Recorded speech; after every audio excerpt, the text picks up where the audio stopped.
इंदौर के ट्रांसपोर्ट कारोबारी रहे राजा रघुवंशी की शिलांग में हत्या के आरोपित आकाश विशाल और आनंद के बाद अब कोर्ट ने राजा की पत्नी सोनम और प्रेमी उसके राज कुशवाहा की 14 दिन की न्यायिक हिरासत को तो बढ़ा दिया। शुक्रवार को राज और सोनम को शिलांग कोर्ट में वीडियो कॉन्फ्रेंसिंग के माध्यम से पेश किया गया। गौरतलब है कि गुरुवार को कोर्ट ने आकाश विशाल और आनंद की 14 दिन की न्यायिक हिरासत को बढ़ाया था। सोनम और राज कुशवाहा सहित 8 आरोपित फिलहाल शिलांग की जेल में न्यायिक हिरासत में हैं। दरअसल छिपाने के आरोपित प्रॉपर्टी ब्रोकर सिलोम जेम्स को 14 दिन की न्यायिक हिरासत में कोर्ट ने रखा हुआ है, तो वहीं बिल्डर लोकेंद्र तोमर और चौकीदार बलबीर को 7 दिन की न्यायिक हिरासत में रखा गया।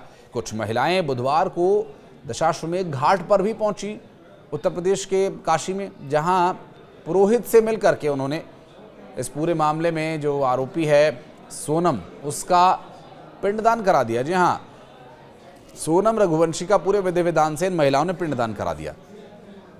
इधर राजा का परिवार कहता रहा कि उसका पिंडदान करेंगे और उसके परिवार के द्वारा भी ये बात कही गई थी। गोविंद जो कि सोनम का भाई है, उसने भी ये बात कही थी, लेकिन बाद में उसके विचार बदले।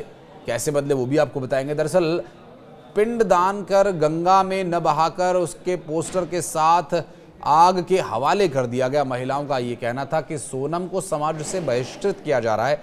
उसने जो कृत्य किया इसके लिए उसे नर्क में भी जगह नहीं मिलेगी।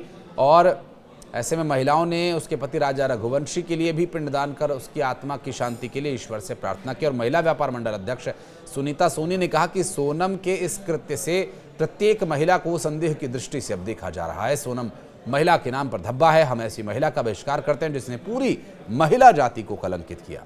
ऐसी महिलाओं को समाज में रहने का कोई हक नहीं। पुरोहित ने बताया कि हमारे समाज में मृत व्यक्ति का पिंडदान कराया जाता है, लेकिन जो दंडी स्वामी हैं या जिन्हें समाज से बहिष्कृत किया जाता है, उनका पिंडदान जीवित भी किया जा सकता है।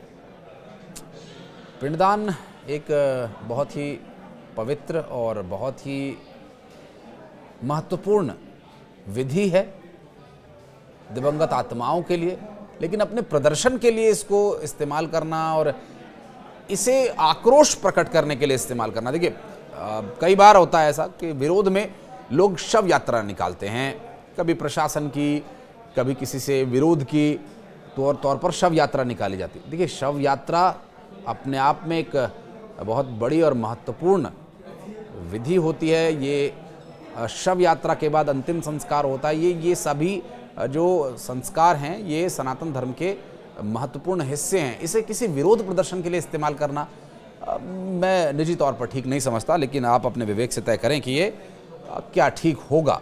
ठीक है, आपका सोनम के प्रति गुस्सा है तो आप और बहुत तरीके अपना सकते हैं, लेकिन पिंडदान करने का अधिकार उनके परिवार को है, उनके परिवारजनों को है, क्योंकि ये पिंड जो है, ये पिंड उस आत्मा का, शरीर का भोग माना जाता है, आत्मा का भोग माना जाता है। हालांकि मैं कोई इसका एक्सपर्ट तो नहीं हूँ, लेकिन जितना गुणीजनों से मैंने सुना है उसके अनुसार ये बहुत ही एक पवित्र विधि है जो दिवंगत आत्मा के उसके जीवन काल के बाद का जो जीवन है, आत्मा का, चूंकि आत्मा तो अजर अमर होती है, वो कभी न जीती है न मरती है, ऐसा श्रीमद् भगवद गीता में भी बताया गया है।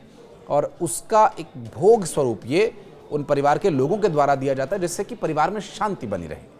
लेकिन लोग विरोध करने के लिए भी पिंडदान और शव यात्रा और तमाम तरह के प्रयास करते हैं। बहरहाल वापस लौटते इस मुद्दे पर कि सोनम के भाई गोविंद रघुवंशी ने कहा था कि अगर राजा का परिवार सोनम का पिंडदान करना चाहता है तो हम भी पिंडदान में उसके साथ रहेंगे, लेकिन सोनम के परिवार का हिस्सा नहीं होने की बात कह करके वो नहीं किया गया, क्योंकि अब वो शादी कर दी थी उसकी, तो वो ससुराल वालों का परिवार उसका हो गया और हमारे यहाँ से उसकी विदाई हो चुकी थी। सोनम को जितना भी गोल्ड उन्होंने चढ़ाया था हमने वापस कर दिया, सब उसने अपने बयान में कहा था। उसने ये भी कहा कि कुछ सामान जो पुलिस के पास है, अभी तक सोनम के लिए किसी भी वकील से कोई बात नहीं हुई है, और ये भी कहा कि मैं सिर्फ अपनी बहन से मिलना चाहता हूँ। आप पूरे मामले में गोविंद रघुवंशी को लेकर के जो भी बयान सामने आए थे, अब विपिन ने उसका खंडन किया है।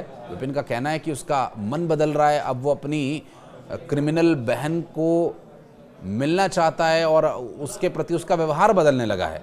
हमारे परिवार के साथ भी उसने कई बार धोखा किया है। मेरे पूरे देश से वकीलों के फ़ोन आ रहे हैं, लेकिन अभी तक हमने कोई वकील हायर नहीं किया, ये गोविंद का कहना है।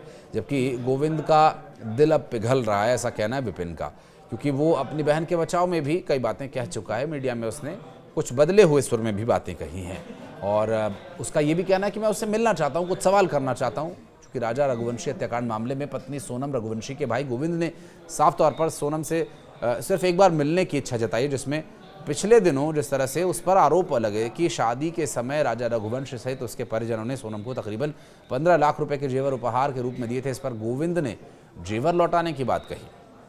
उसने ये कहा कि थाने में लिखा पढ़ी हो गई है, जेवर लौटा दिए गए हैं, लेकिन विपिन का कहना है कि अगर सोनम का परिवार पिंडदान उसके परिवार को करना होता तो वो कब का कर चुके होते। राजा के भाई ने सोनम के भाई गोविंद पर निशाना साधा और विपिन ने कहा कि गोविंद ने मीडिया से कहा कि वो अपनी बहन से मिलना चाहता है, सोनम से मिलना चाहता है और मिल सकता है, उसे बचाने के लिए वकील भी नियुक्त कर सकता है, लेकिन वो ये सब करना चाहता है तो वो अपनी बहन की गिरफ्तारी के बाद हमारे घर क्यों आया, परिवार के भावनाओं के साथ क्यों खिलवाड़ किया, सोनम और उसके परिवार द्वारा हमें लगातार धोखा दिया जा रहा है, ये कहना है राजा के भाई विपिन का।